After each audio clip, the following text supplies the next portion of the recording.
Merci d'être avec nous sur Place DTP TV. On est toujours ici à Orléans, place du Mar 3, bien installé pour parler du sujet qui nous intéresse, devenir constructeur de route avec nos invités. Soyez les bienvenus tous les trois.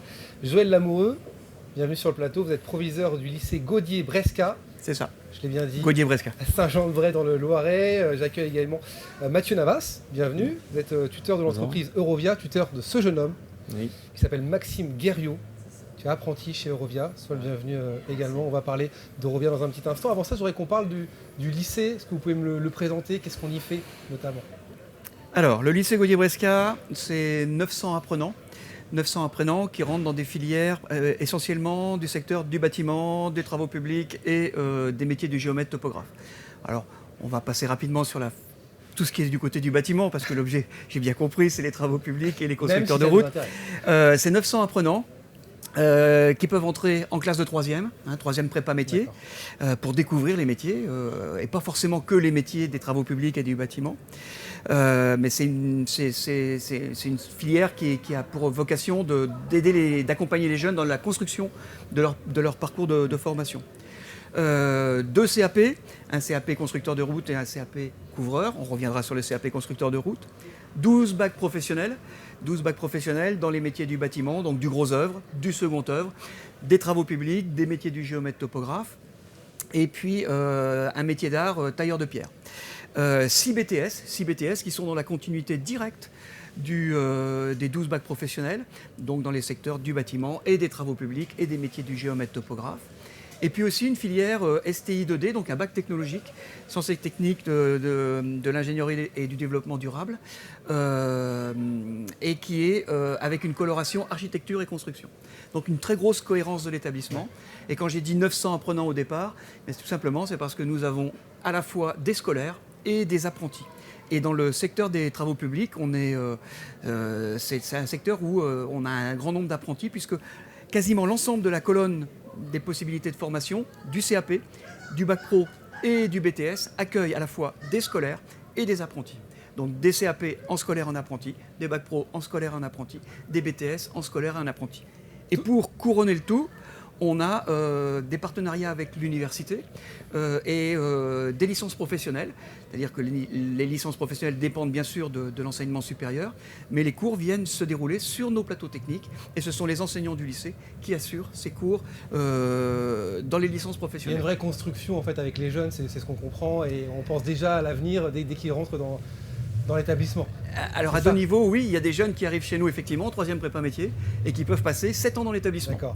3e prépa métier, le bac pro, le BTS, et s'ils vont en licence professionnelle derrière, ça fait 3 et 2, 5, 6, 7, cette année. Oui, cette année. Est-ce qu'on peut revenir sur le CAP, constructeur de route? Oui. C'est ce qui nous intéresse, peut-être pour les jeunes qui ont envie de faire ce métier ou de découvrir ce métier. Comment ça se passe? On passe le bac, on est au collège, comment ça... Non, alors, le CAP, c'est on entre en CAP après la classe de 3e. C'est ça, après le collège.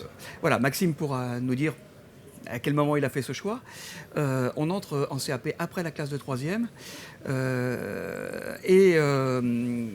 Le CAP, c'est un diplôme, une formation qualifiante qui a 2 vocations. La première, entrer directement dans le monde du travail, parce que c'est une formation qualifiante, et permettre une possibilité de poursuite d'études. Je pense que Maxime aura des choses à nous dire là-dessus. Possibilité de poursuite d'études, 2 cas de figure. Soit, quand on est titulaire du CAP, on envisage l'échelon supérieur, c'est-à-dire d'intégrer par la voie de la classe de première pour faire un bac pro. Soit, on va faire un 2e CAP qui va être complémentaire. C'est ce que font beaucoup de jeunes. Voilà. Et vous travaillez conjointement avec des entreprises, c'est un peu main dans la main, l'entreprise Eurovia par exemple? On travaille, on est éducation nationale, donc on a bien sûr les filières scolaires, et on accueille des jeunes en formation, dans les mêmes formations que les scolaires, ils préparent le même diplôme, mais sur un rythme différent, donc par la voie de l'apprentissage. Et là, on travaille au plus près avec les entreprises. Donc effectivement, on a un partenariat avec Eurovia, mais on a surtout un... Partenariat école-entreprise. Oui, on est dans le cadre de la relation école-entreprise. On a un gros partenariat avec la Fédération régionale des travaux publics, qui nous a beaucoup aidé au moment où le CAP a eu, il y a 5 ans, ce CAP, constructeur de route, et il s'appelait constructeur de route à l'époque. Maintenant, il s'appelle constructeur de route et aménagement urbain. Il y a eu un creux de vague, et avec un recrutement qui était très très faible. Et pourtant, quand je suis arrivé dans le lycée, j'ai rencontré les représentants de la fédération. Ils m'ont dit, mais il y a besoin d'embaucher des jeunes.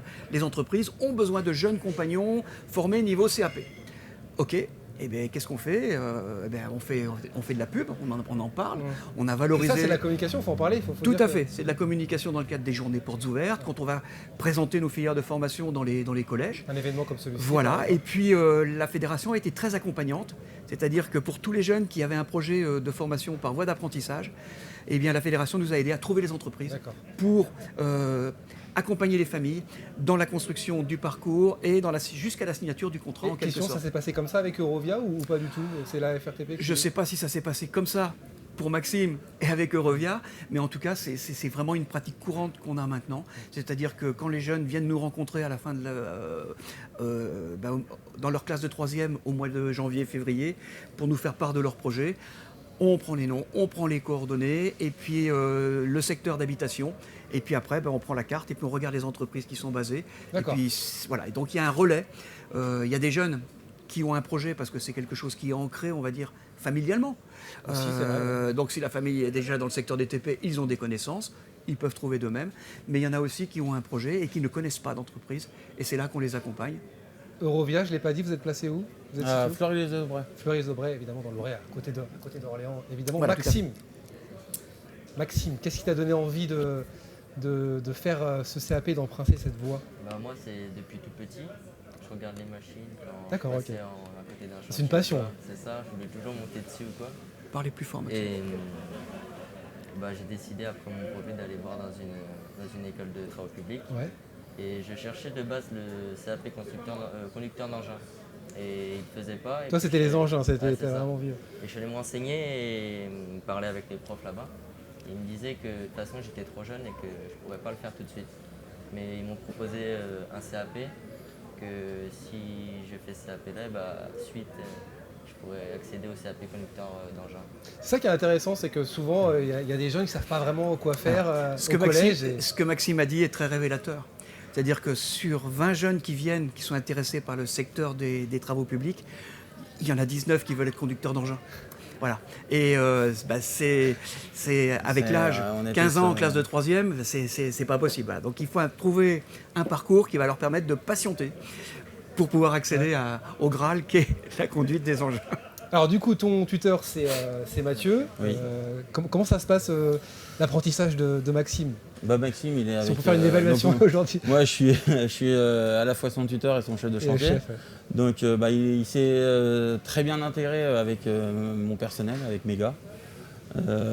Ça s'est tout de suite bien passé. Après, c'est vrai que sa valeur d'être passionné, forcément... Ça, vous l'avez senti tout de suite qu'il était passionné? Ah oui, parce que ça donne de l'intéressement.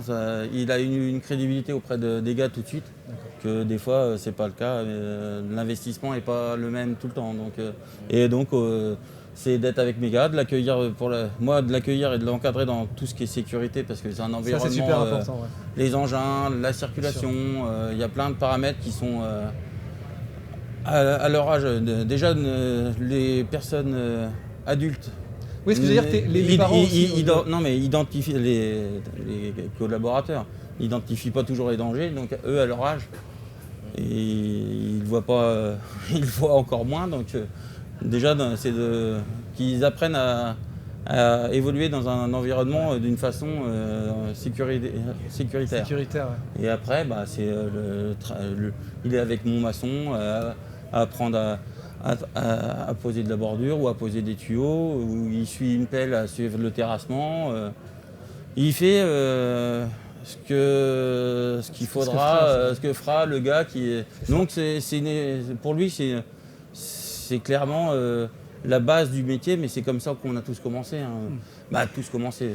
Je pense que le point fort de Maxime, c'est qu'il est très motivé. Voilà, il a son projet derrière, conduite d'engin, donc il est en bonne voie. Ça, c'est toujours le projet, Maxime. Oui. Il est en bonne voie de valider son CAP puisqu'il a d'excellents résultats. Et on a les conditions de la réussite en fait. La motivation, il est courageux, et puis l'envie et puis le reste. Voilà. Ça matche après, l'entreprise. la conduite d'engin, ça reste. Le CAP, la construction de route, pour lequel on parle, c'est une ouverture ça leur apprend la base des choses. Les choses, c'est la base de notre métier. Après, et puis De toute façon, il faut commencer par là. on a un sur les métier, bases. nous on a un métier qui est, on fait partout la même chose, on va dire, mais jamais au même endroit. Ouais, c'est en ça. fait, C'est aussi ça qui te plaît, de c'est une pouvoir, chose se déplacer. d'être itinérant, on n'a jamais la même route pour aller au travail, quoi. Donc même si on pose une bordure, c'est poser une bordure, bah, c'est jamais, C'est jamais la même route. C'est jamais la même route. Il n'y a jamais le même riverain. Il n'y a jamais, il y a jamais le. Donc c'est une diversité de travail qui est aujourd'hui, je trouve ça. En tout cas, c'est ce qui vous plaît, vous, et c'est ce qui plaît aussi à Maxime. Ça fait partie du métier. Ah, ça fait partie du métier. Un mot sur Eurovia. On n'a pas parlé d'Eurovia, mais qu'est-ce que vous faites? C'est quand même le. Eurovia, on fait un peu tout. On fait cette place, c'est un de mes collègues qui l'a fait en l'occurrence. On fait de l'aménagement urbain en hypercentre, comme ça, du requalification de voirie. On fait des aménagements routiers, des ronds-points, de la création. On fait du comment? Du réseau. De l'entretien aussi, de l'entretien sur le réseau de tram, des entretiens de maçonnerie, on fait du réseau d'assainissement, la maintenance sur du réseau d'assainissement. On est multitâche. multitâche, multidiscipline, on va dire. Un mot sur encore une fois l'établissement. S'il y a des jeunes qui nous regardent, qui sont intéressés, qui ont envie de rejoindre un établissement comme le vôtre, comment il faut faire concrètement? Comment il faut faire concrètement? On est dans un cadre éducation nationale, donc l'orientation à l'issue de la classe de 3e se fait au niveau du collège. Donc c'est au niveau du collège, sur l'année de 3e. Les 2 années de 4e et de 3e sont des années qui servent à construire le parcours de formation, à le préparer en quelque sorte. Et les élèves sont invités à participer aux portes ouvertes, venir au forum de l'orientation, participer à des manifestations comme celle-ci. Vous en avez croisé des jeunes aujourd'hui? On en a croisé, oui. Pas assez malheureusement, mais on en a croisé, oui. Oui, quelques collégiens qui sont venus. Certains sont venus accompagner, et c'est une très bonne chose. Et puis on va aussi dans les collèges pour présenter les filières de formation. Donc il y a 2 cas de figure. Il y a Maxime qui a son projet, qui dit « moi je veux faire quelque chose dans le secteur des TP ». Parce que lui, il avait son projet. Il avait son projet « je veux faire un CAP ». Eh bien, son professeur principal, l'administration du collège vont l'accompagner pour préparer son dossier d'orientation. Et il va être orienté. Dans le cas d'un apprentissage, c'est simplement assujetti à la signature d'un contrat. Si le jeune signe son contrat et que le conseil de classe dit avis très favorable pour le jeune ou favorable pour le jeune pour poursuivre le parcours et qu'il a validé la signature du contrat d'apprentissage, ça va s'enchaîner automatiquement.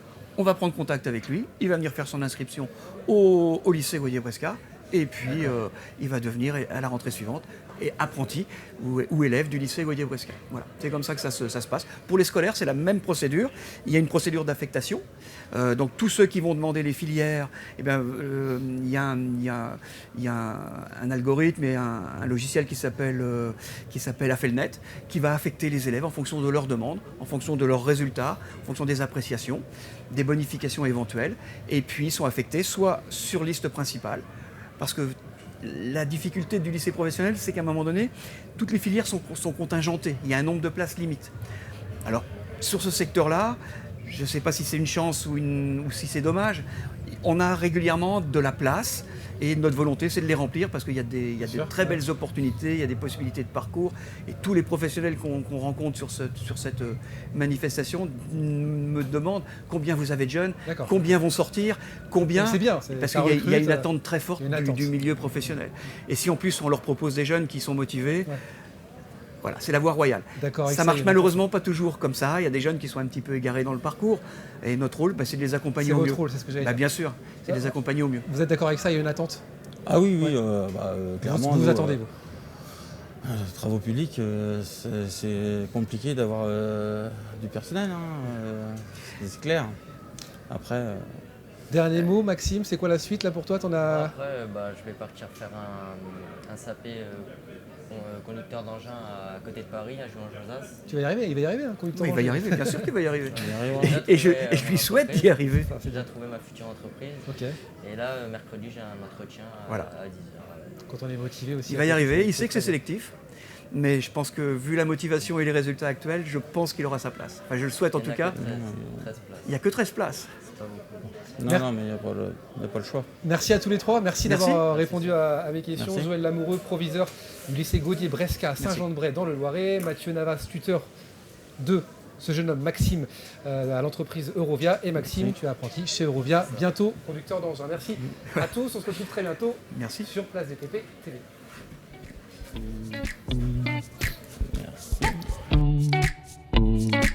Merci.